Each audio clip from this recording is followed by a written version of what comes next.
Hi. I want to offer you a tool for achieving mission fulfillment and financial success, rooted in a way of thinking that doesn't set these two things in conflict, but rather provides a roadmap for achieving both at the same time. And that's good, because I think many of us in this room want to support ambitious art making and need to do it in a financially sustainable way. And that might be one way that we all see the performing arts world at its best. So I have to start by acknowledging Dr. Alan Grossman, a professor of mine from Harvard. This way of thinking started in his classroom, a tool he calls the Opportunity Selection Framework. So with warmest thanks to Dr. Grossman, we can begin. And we begin with just a simple XY axis. And we imagine that every program at each of our organizations can be plotted along these two continuums. We start with the x-axis, mission fulfillment, positive and negative, and the y-axis, gross margin, positive, the revenue for a particular program exceeds its expenses, or negative, the expenses exceed the revenue. Of course, the x-y axis divides the field into 4 quadrants, and I want to consider each of these in turn, and I'm going to ask for a little bit of audience participation here. I would love it if you could describe the top right quadrant. Just shout out some reflections on that top right. Yes, great. We are very happy in the top right quadrant. We are fulfilling our mission. We're doing it profitably. Things are wonderful. What about bottom left? Shout it out. Very, very sad. No good.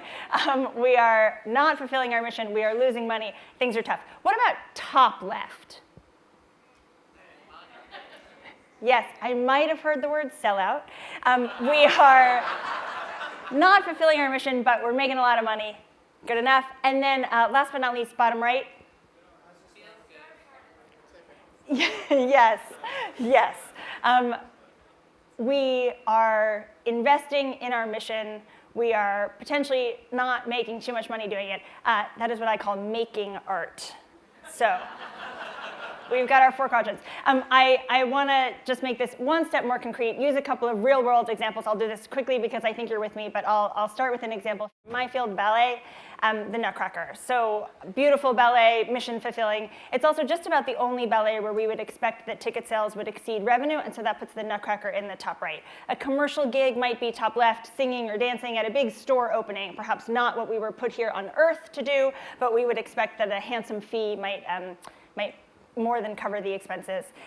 Bottom left, museums running their own restaurants can sometimes wind up in this quadrant. Not the mission of a museum to run a restaurant. Seems like a great idea. We're going to sell a lot of wine. We're going to make a lot of money. It turns out that running a restaurant profitably in New York City is a hard thing. A lot of people spend their whole career trying to get it right. And so if a museum opens their own, might wind up there. And then last but not least, I'll go back to the ballet world. A world premiere of a contemporary ballet, something we love to do. Commission new choreography, build new sets and costumes, hopefully create a deeply meaningful work of new art. But it's something where we would not expect that the ticket sales would recoup that investment.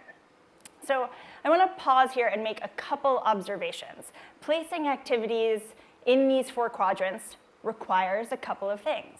The first thing is that it requires a clear consensus understanding of our mission.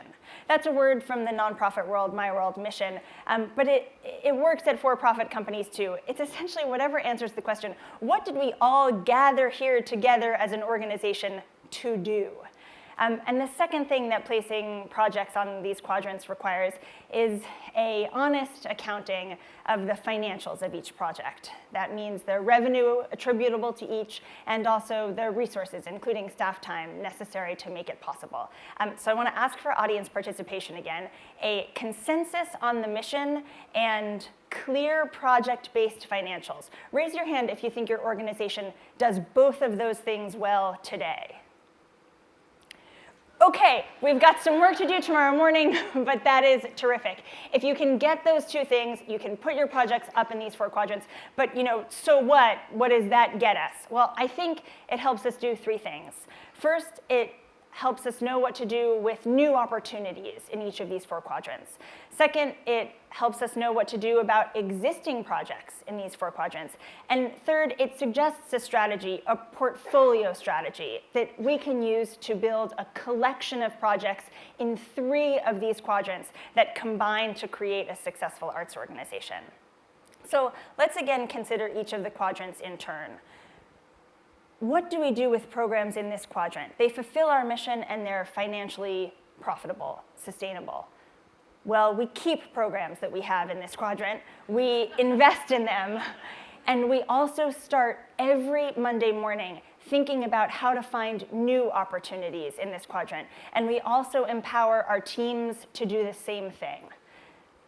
What about bottom left? Well, this seems easy. Don't accept any new projects in this quadrant, and if you have projects that are currently in this quadrant, exit them as quickly as possible. Like, stop doing them right away. And it seems easy, but I think there are a couple of reasons that it isn't easy. There are a couple of reasons why we might discover that we haven't already exited everything we have in this quadrant, and I'll talk about 2. The first is when we have activities here that we feel like provide necessary services or amenities to our patrons. Think back to that museum restaurant example. Well, they're here for hours. We have to feed them. Well, there's a solution here, and it's to partner. Find another organization that can do this service or amenity. It is their core business. They can do it profitably, and partner with them to provide what your patrons need. A beautiful example of this is the partnership between MoMA and Danny Myers.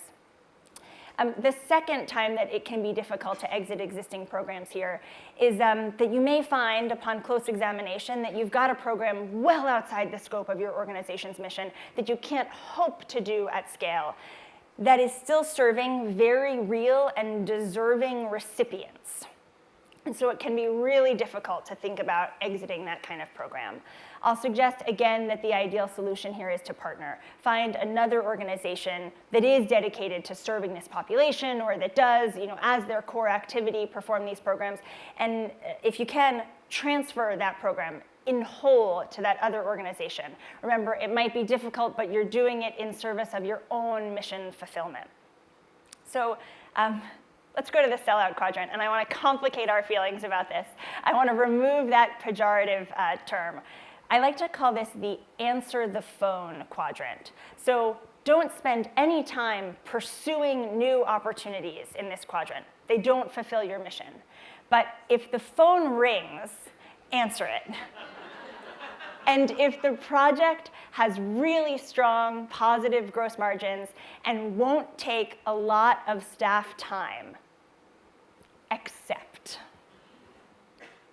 Last but not least, this is where we really want to be. We want to make new art, and we want to pursue projects here. We want to be able to take risks. And so what we can do is pursue as many projects as we can fund with positive operating margins, or in the case of a nonprofit, also with fundraising. The more we do in these top 2 quadrants, the more we're able to invest in programs and take risks in the bottom right. So, if we can clearly define our mission, if we can honestly account for the financial realities of each of these programs, and if we can build a portfolio of programs that span these 3 quadrants, we can create sustainable arts organizations that maximize our mission fulfillment and succeed financially.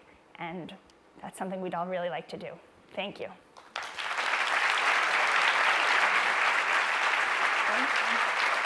Thank you.